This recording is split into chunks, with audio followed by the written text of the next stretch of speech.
বন্ধুসকল এই ভিডিঅ'ত মই আপোনালোকৰ লগত আনবক্সিং আৰু ৰিভিউ কৰিম যে বেষ্ট ওয়্যাৰলেছ মাইক্ৰফোন আন্ডাৰ বাজেট।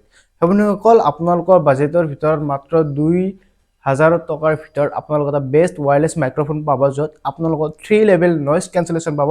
লগতে আপোনালোকে যেনেকুৱা ধৰণৰ ভিডিঅ' নবনাওক কিয়, আপোনালোকৰ যদি ব্লগিং কৰে তেনেহ'লেতো আপোনালোকে জানে যে ব্লগিং কৰিলে আপোনালোকৰ বহুত নইজ থাকে, বহুত পিছফালে বেকগ্ৰাউণ্ড সাউন্ড থাকে, যিবিলাক বেকগ্ৰাউণ্ড সাউণ্ডৰ কাৰণে আপোনালোকৰ ব্লগিং বা ব্লগ ভিডিঅ'বিলাক আপোনালোক ভাল নেদেখি বা ভাল নুশুনি, বহুত বেলেগ শুনি।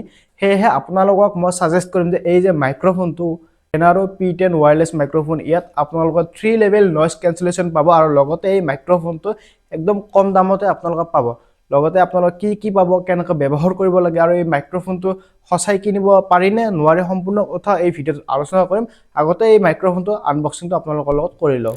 এইটো হৈছে আমাৰ মেইন বক্সটো। ইয়াতে আমাৰ কি আছে মই আপোনালোকক দেখুৱাই আছোঁ।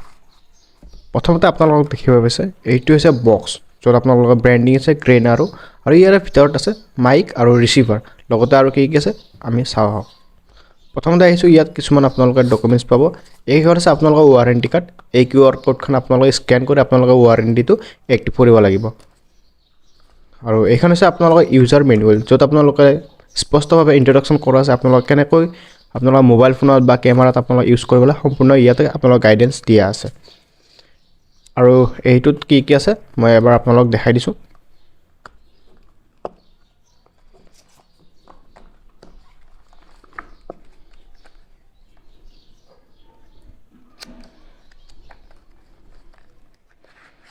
ইয়াতে আপোনালোকৰ বিভিন্ন ধৰণৰ কেবল আছে, যেনেকৈ এইডাল হৈছে আপোনালোকৰ 3.5 mm to 3.5 mm। এইটো আপোনালোকে ৰিচিভাৰৰ লগত আৰু আপোনালোকৰ কেমেৰাৰ লগত কানেক্ট কৰিব পাৰিব।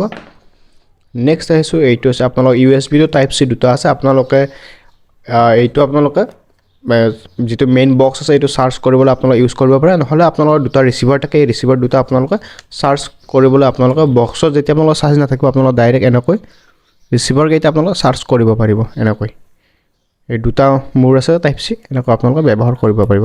চাম বাৰু ইয়াত কি আছে, তাৰ আগত আপোনালোকক চাওঁ কেবল কেইটা কি কেবল দিছে আপোনালোকক। আৰু এইটো হৈছে আপোনালোকৰ মোবাইল ফোনটো, যিসকল মোবাইল ফোনৰ Type-C নাথাকে, আপোনালোকৰ হেডফোন জেক থাকে, তাত আপোনালোকৰ কেমেৰাটো কানেক্ট কৰি মানে মাইক্ৰফোনটো কানেক্ট কৰিবলৈ এইটো ব্যৱহাৰ কৰিব পাৰে। আৰু এইটো হৈছে যিসকলে আইফোন ব্যৱহাৰ কৰে, আইফোন ব্যৱহাৰকাৰীসকলৰ কাৰণে এইটো Type-C to লাইটনিং। ঠিক আছে, এতিয়া আহিছোঁ আৰু মেইন বক্সটোত কি আছে। আৰু লগত আছে এইটো Type-C to Type-C, য'ত আপোনালোকে যিসকল মোবাইল ফোনত Type-C আছে আৰু Type-Cৰ লগত আপোনালোকে মাইক্ৰফোনটো আপোনালোকে ইউজ কৰিব পাৰিব। এতিয়া আহিছোঁ মেইন বক্সটোত। চাবলৈ বক্সটো খোলাৰ লগে লগে ইয়াত দুটা ৰিচিভাৰ পাওঁ। এই দুটা ৰিচিভাৰ হয়, এই দুটা মাইক হয়, মেইন মাইক, আৰু এইটো আপোনাৰ ৰিচিভাৰ হয়। এইটো আপোনালোকে মোবাইল ফোন বা কেমেৰাত বা আইফোনত আপোনালোকে প্লাগ ইন কৰিব লাগিব। আৰু এই দুটা আপোনালোকৰ ছাটত বা স্পৰ্টিঙৰ আপোনাৰ কলাৰত ব্যৱহাৰ কৰিব পাৰিব। আৰু এটা ভাল কথা, এইটো আপোনালোকৰ মেগনেটিক চিষ্টেমো আছে, আপোনালোকে এনেকৈ কাপোৰৰ মাজত এনেকৈ ব্যৱহাৰ কৰিব পাৰিব, নহ'লে আপোনালোকে এই ক্লিপ চিষ্টেম আপোনালোকে ব্যৱহাৰ কৰিব পাৰিব। এতিয়া আহিছোঁ এইটো কেনেকৈ ছেটআপ কৰিব লাগে মই আপোনালোকক দেখুৱাই আছোঁ। বন্ধুসকল এইটো হৈছে মোৰ মোবাইল। ইয়াতে আপোনালোকে দেখা পাইছে ইয়াতে হেডফোন জেক আছে। হেডফোন জেক থকা মানে ইয়াতে কিয় Type-C টো মানে আপোনালোকে হেডফোন মানে ইয়াত Type-C হেডফোন আপোনালোকে ব্যৱহাৰ কৰিব নোৱাৰিব। ডাইৰেক্ট আপোনালোকে যিটো হেডফোন 3.5 mm আছে সেইটো আপোনালোকে ব্যৱহাৰ কৰিব লাগিব। মই এতিয়া আপোনালোকক দেখুৱাইছোঁ কেনেকৈ ব্যৱহাৰ কৰিব লাগিব। প্ৰথম কথাই যিটো 3.5 mm to 3.2 mm এইডাল হেডফোন আপোনালোকে কি কৰিব লাগিব, প্ৰথমতে আপোনালোকে যিটো আপোনালোকে 3.5 mm এইটো ইয়াতে আপোনালোকে কানেক্ট কৰিব লাগিব, এতিয়া প্লাগ ইন কৰিব লাগিব। তাৰপিছত আপোনালোকে চিম্পলি আপোনালোকৰ মোবাইল ফোনত ইয়াতে আপোনালোকে কানেক্ট কৰিব লাগিব। ইয়াতে কানেক্ট কৰাৰ পিছত আপোনালোকৰ আগত এনেকুৱা এটা মানে আপোনালোকে এটা কেমেৰা এপ্লিকেশ্যন ইউজ কৰিব লাগিব, যিটোৰ নাম হৈছে আপোনালোকৰ অ'পেন কেমেৰা বুলি।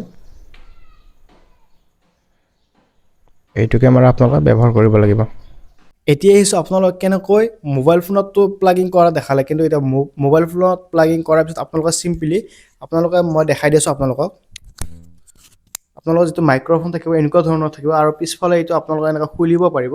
খোলাৰ পিছত আপোনালোকে জাষ্ট এইটো আপোনালোকৰ চাৰ্ট বা স্পৰ্টিঙৰ ভিতৰত লগাই এইটো আপোনাৰ বাহিৰত লগাই দিলে হ'ল। ইয়াত আপোনালোকে দেখিছে মেগনেটিকলি আপোনালোক কানেক্ট হৈ আছে। আৰু আপোনালোকে মোৰ ভইচ যে শুনি আছে এই মাইক্ৰফোনটোৰ পৰা শুনি আছে, ইয়াত 3 লেভেল নইজ কেঞ্চেলেশ্যন আছে, মই আপোনালোকক শুনাই আছোঁ। এইটো হৈছে নৰ্মেল ভইচ যিটো এই মাইক্ৰফোনটোৰ পৰা আহি আছে কিন্তু ইয়াত কোনো ধৰণৰ নইজ কেঞ্চেলেশ্যন নাই এতিয়া আমি লেভেল 1ত যাম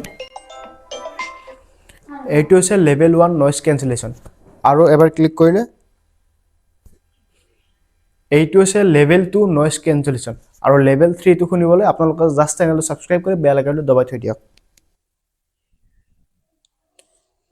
আৰু এইখিনি যে আপোনালোকৰ ভয়েস শুনি আছে এইটো হৈছে 3 লেভেল মানে ম্যাক্সিমাম লেভেল নইজ কেঞ্চেলেশ্যন ইয়াতে কি হয় আপোনালোকৰ যদি ডাইৰেক্ট ভ্লগিং কৰি আছে পিছফালে আপোনালোকৰ বহুত আপোনাৰ হাল্লা হৈ আছে বা বেলেগ অন্যান্য শব্দ আহিছে তেনেহলে সেইবোৰ শব্দ আপোনালোক ব্লক কৰি অনলি আপোনাৰ ভয়েসটো ইয়াত ৰেকৰ্ডিং কৰিব এনেকৈ আপোনালোকে মাইক্ৰফোনটোৰ জৰিয়তে আপোনালোকে ভাল ভ্লগিং বা ভাল ভিডিঅ'ত আপোনালোকে একদম ক্লিয়াৰ আপোনালোকৰ সাউন্ড কোৱালিটি ৰেকৰ্ড কৰিব পাৰিব সো বন্ধুসকল আজিলৈ এইখিনি আছে ভিডিঅ'টো যদি ভাল লাগিছে তেনে ভিডিঅ'টো লাইক কৰি চেনেলটো সাবস্ক্ৰাইব কৰি বেল আইকনটো দবাই থৈ দিবা আপোনালোক আকবাৰ লগ পাম অন্য এটা ভিডিঅ' মাজলে